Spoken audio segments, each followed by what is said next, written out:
मेरे चैनल छैला बिहारी ऑफिशियल को सब्सक्राइब करें, बगल में जो घंटा है उसको जरूर दबाएं और हाँ, लाइक करना बिल्कुल ना भूलें। धन्यवाद।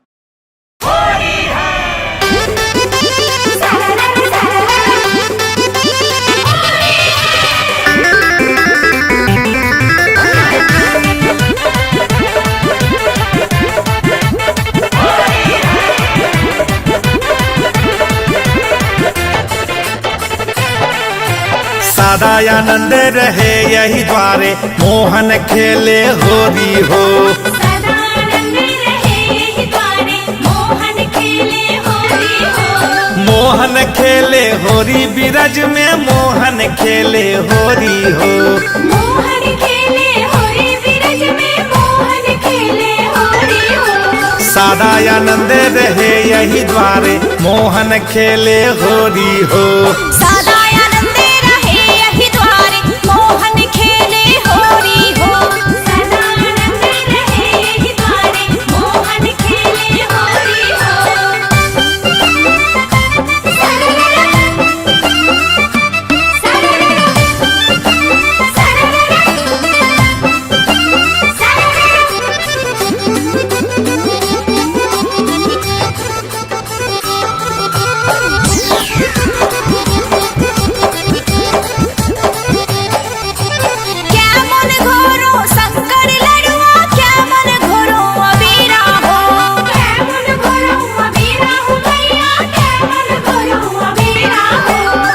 मन घोरो शंकर लड़ुआ नौ मन घोरो अबीरा हो। नौ मन घोरो अबीरा हो भैया, नौ मन घोरो अबीरा हो। सदा आनंद रहे यही द्वारे मोहन खेले होरी हो। सदा आनंद रहे यही द्वारे मोहन खेले होरी हो।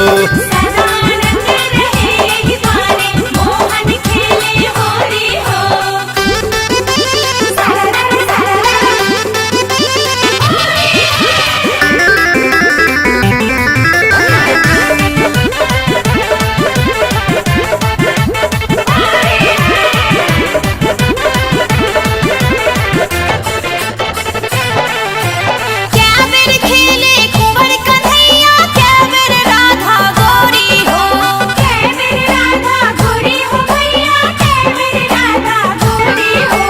एक बेर खेले कुंवर कन्हैया, दू बेर राधा गोरी हो। दो बेर राधा गोरी हो भैया, दो बेर राधा गोरी हो। सदा आनंद रहे यही द्वारे मोहन खेले होरी हो। सदा आनंद रहे यही द्वारे मोहन खेले होरी हो। सदा आनंद रहे यही द्वारे मोहन खेले होरी हो। मोहन खेले होरी बिरज में मोहन खेले होरी हो। मोहन खेले होरी बिरज में मोहन खेले होरी हो। सदा आनंद रहे यही द्वारे मोहन खेले होरी हो। सदा आनंद रहे यही द्वारे मोहन खेले होरी हो। सदा आनंद रहे यही द्वारे मोहन खेले होरी हो। सदा आनंद रहे यही द्वारे मोहन खेले होरी हो।